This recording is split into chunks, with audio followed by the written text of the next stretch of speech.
E a internet, no caso, os fóruns onde as pessoas debatem sobre o tema, ou até às vezes a internet ela vem a contribuir negativamente? Não é essa questão. A internet está substituindo os outros espaços em que não se fala. Ela surge como um lugar onde as pessoas estão podendo falar.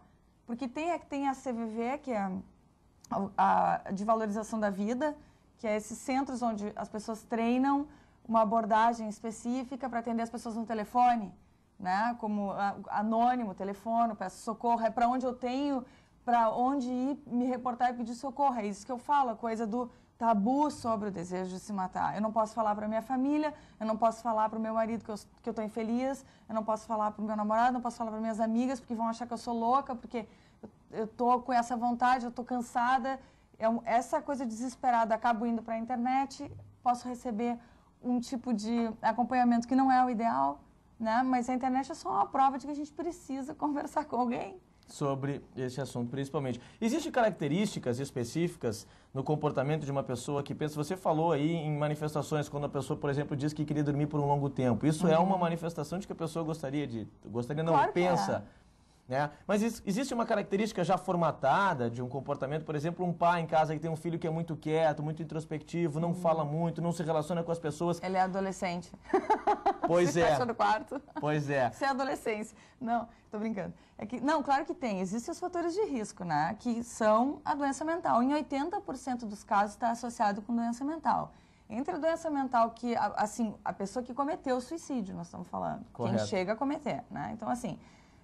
Principalmente depressão, né, transtornos de humor, isso inclui a bipolaridade, mas aí no estado depressivo, né? Então, depressão, alcoolismo e esquizofrenia. Claro que a esquizofrenia é uma porcentagem muito menor da população, mas alcoolismo é bastante e depressão também, né? Então, claro que 80% dos suicídios têm alguma doença mental que não foi diagnosticada ou que não está sendo bem tratada e o suicídio aparece como único sintoma.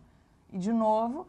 Aconteceu isso porque não se pode falar antes, não houve nenhum tipo de abertura, né? Nas áreas agrícolas, Cíntia, que podem ter taxas aí 6 vezes maior, o que contribui, por exemplo...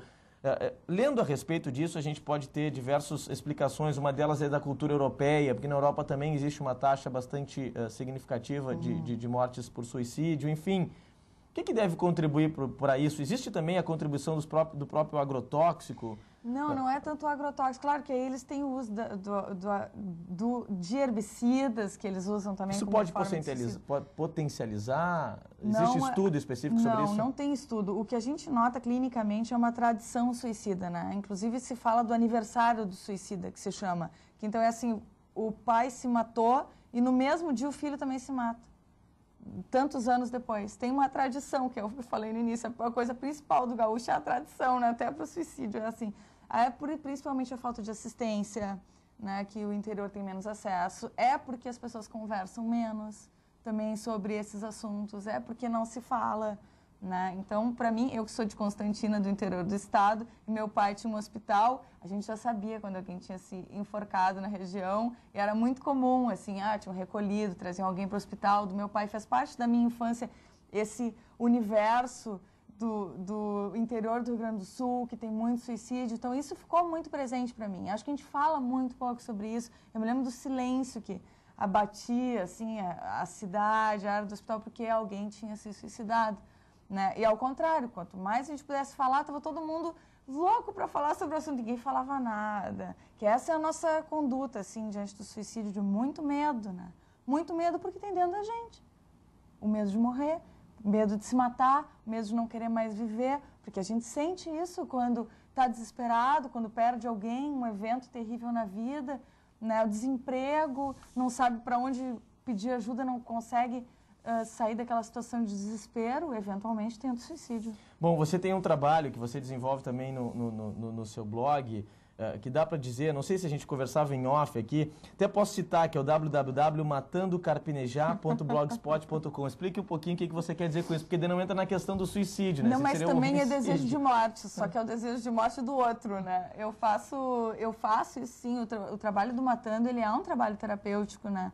Para mim, para minha relação com meu namorado, mas também para as outras pessoas que acessam, né? Tem, assim, os textos têm mais de 50 comentários em média, acontece uma catarse, assim, porque eu digo claramente que tenho vontade de matá-lo e desenho, então, as mortes do meu namorado. O que eu faço com isso? Através do bom humor e do texto e da crônica, poder falar sobre o desejo de morte, poder falar sobre o desejo de matar, porque essa violência a gente faz de conta que não tem, que ela não é atávica, mas nós saímos das cavernas há pouquíssimo tempo. A gente tem uma violência interna muito forte, contínua, o desejo de matar, o desejo de morrer. A gente tem, assim como a morte, uma solução dentro, como uma solução instintiva. Então eu mato. Na raiva a gente fala, eu mato ele, eu mato ela. A gente fala isso. Exato. Então, se a gente não pode brincar, não pode desenhar, não pode falar sobre isso, fica muito ruim. Que aí sim essa violência vai assumindo outras configurações, né? Então, matando é uma maneira de brincar, é uma maneira de abrir, de dizer, olha, existem várias maneiras de lidar com isso. Para quem está em casa nos assistindo, para os pais, enfim, existe alguma certa dica que possa ser dada?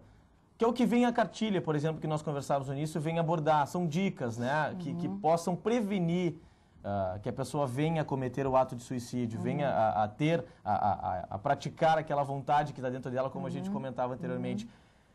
O que pode ser dito nesse sentido, Cíntia? No sentido de dicas, assim, de cuidados? A verdade sempre, né? Colocar na mesa o assunto. Colocar na mesa o assunto. A verdade sempre, né? O máximo de relação aberta com as pessoas dentro de casa. Isso é a melhor coisa para tudo, né? Agora, principalmente assim, a coisa mais importante em termos de prevenção de suicídio, que a única coisa que, assim, de fato é efetiva, é cuidar do bebê. Cuidar do bebê. A primeira infância é o lugar da prevenção. Então, diagnosticar a depressão materna é muito mais importante do que diagnosticar qualquer depressão em termos de prevenção de suicídio, eu não tenho dúvida disso. Ou seja, uma gestante depressiva... Ela é muito mais complicada, não para o suicídio dela, mas para esse bebê. Porque esse bebê, aonde que a gente forma as nossas maneiras de reagir ao estresse na vida? É na primeira infância. Então, um bebê amado, bebê afofado, bebê querido, não é necessariamente amamentado, porque às vezes a mãe não pode amamentar. Mas ele sendo amado, tendo aquele cuidado de aprender a lidar com o estresse dentro dele, a gente aprende quando é bebê, principalmente. Então, isso sim, eu acho que a atitude preventiva mais importante em termos de saúde é o bebê. Perfeito. Cíntia VR, psicoterapeuta, eu queria agradecer a sua participação no nosso programa aqui para falar deste tema que você disse que adora, né? Mas que a imprensa aí... Adora falar, claro, né? Vamos deixar bem claro. Mas que a imprensa aí precisa, acho que também romper com esses tabus aí para colocar na mesa, segundo o que a gente acabou conversando, que é preciso falar como forma de prevenção também, não é mesmo? Muito obrigado, um ótimo final de semana para você. Obrigado pela participação, bom trabalho. Obrigada, um beijo para vocês que estão vendo. Até mais.